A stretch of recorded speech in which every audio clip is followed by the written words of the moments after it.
Giselle, Evangeline, Evan, I think Laura. Good morning. Hi, you guys.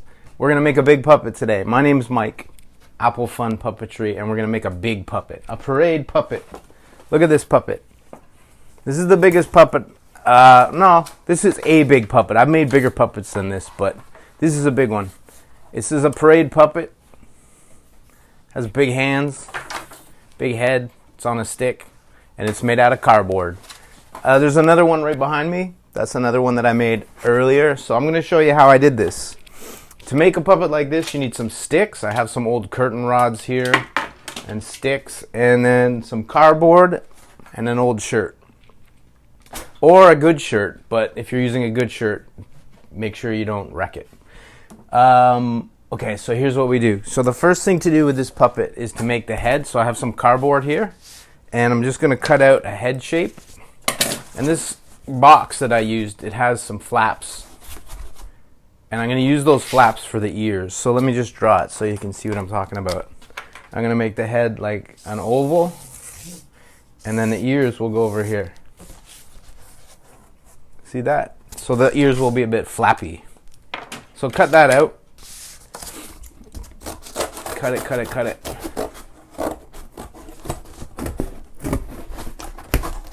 Let's, for fun, make pointy ears on this one. I'm gonna excuse me. Whew, I bet that was loud in the microphone. Sorry, everybody. I had a bit of a sneeze there. Hopefully maybe this is dusty cardboard.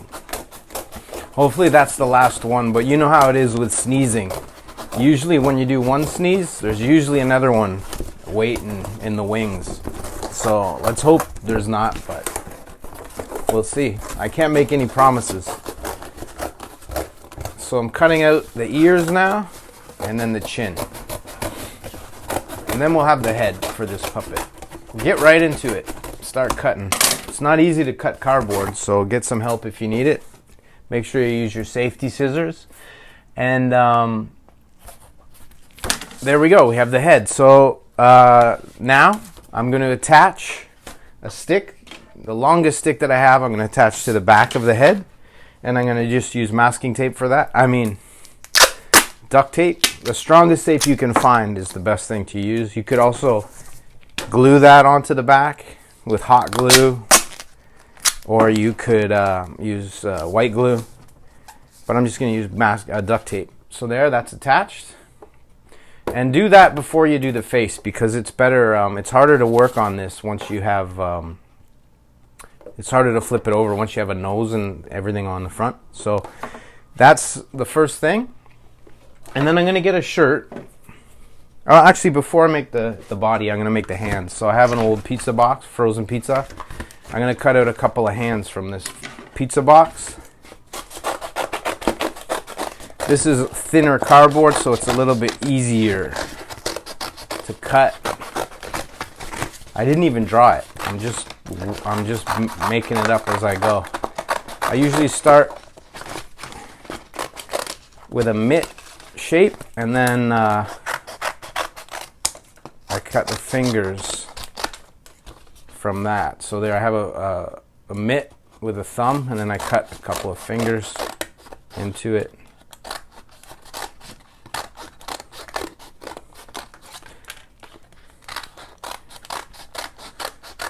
That's one way to do it.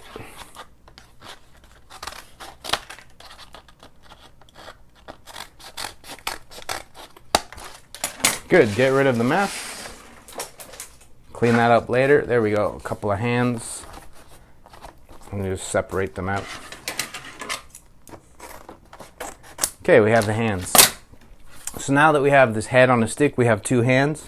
I'm gonna attach sticks to the two hands, these other two sticks that I have. And I'm going to attach them to the bottom of the hands so that I can operate the hands like this. So this part of the hand opposite the thumb. And I'm going to use duct tape to tape those on to the hands. All right. we've done that. So we have hands, we have a head. Now we need a body for the puppet. So put the hands aside for now and get a shirt. Now I'm going to use this shirt, which is actually a good shirt. So I'm not going to do my best not to wreck it today. So you take the head with the stick and you put it into the neck of the shirt. Like that. And if you don't have a shirt to use, you could just use a piece of cloth. If you have some around, an old tablecloth will work. It doesn't have to be a shirt, but this is good because it looks like, because it has arms. I'm using a long sleeve shirt. So I think what I'm going to do is I'm going to try and just tape this on because I don't want to wreck the shirt. So I don't want to, usually I might staple this on, but sometimes stapling will wreck the fabric of the shirt. So I'm going to hope that this duct tape will hold that together. And if it doesn't, I might put a couple of staples in there just to make it stronger. There we go. Now he has a body, or she, or whatever it's going to be. And then you attach the arms onto the ends of the sleeves, like right there. Okay? I'm actually going to use a staple on that. I feel like later I'm going to be able to pull those staples out and not wreck the shirt. Because it's just going to hold better, I know it. You don't need a lot of staples, just one is good. And then the other end over here. And then after we've done that, all that's really left to do is make the face. So there, that's attached. Flip it over. And what I have here, I'm going to start with the nose. So I have some more cardboard. And again, it's a folded piece of cardboard, so I'm going to fold it and cut a nose out of that. So I get a 3D nose. All right, so you cut a triangle if that's the kind of nose that you want. See? This is a nose.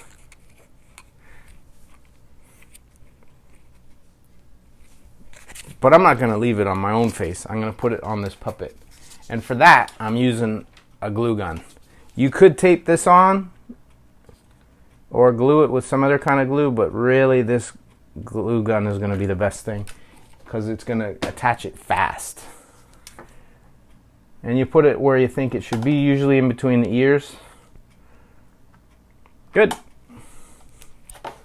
Three-dimensional nose. You see that? Make eyes now. I have some white paper and I drew onto the white paper. I folded the paper in half and I drew an eye and half of a mouth so that when I cut it out, I get a full mouth and two nice round big eyes. Good, there we go. Get rid of your scraps, clean it up later.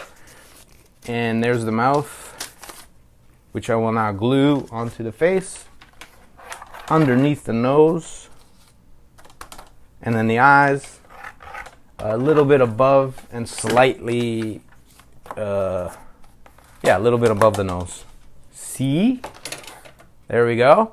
Needs pupils, our irises, so I'm going to use green, and I'm going to cut out two circles that are a little bit smaller than the eyes that I just made.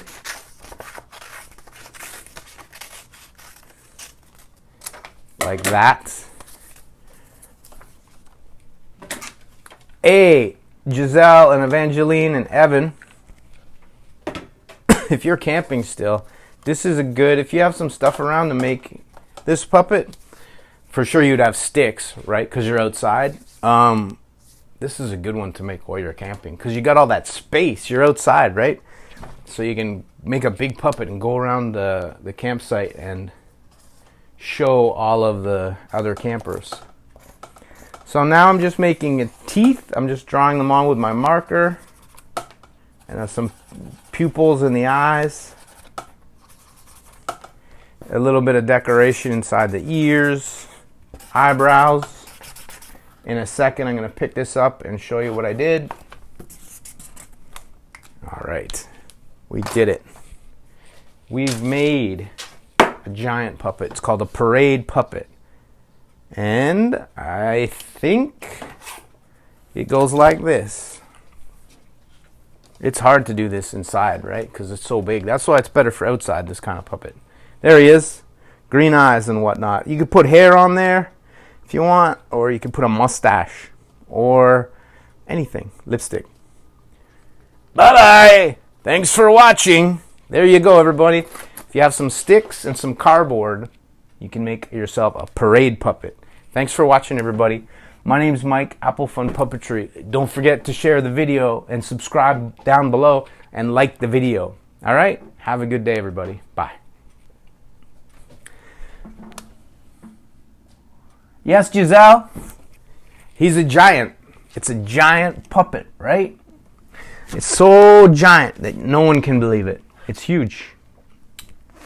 Hey, Robin. Ha! Thanks for tuning in, everybody. Have a good day. Bye.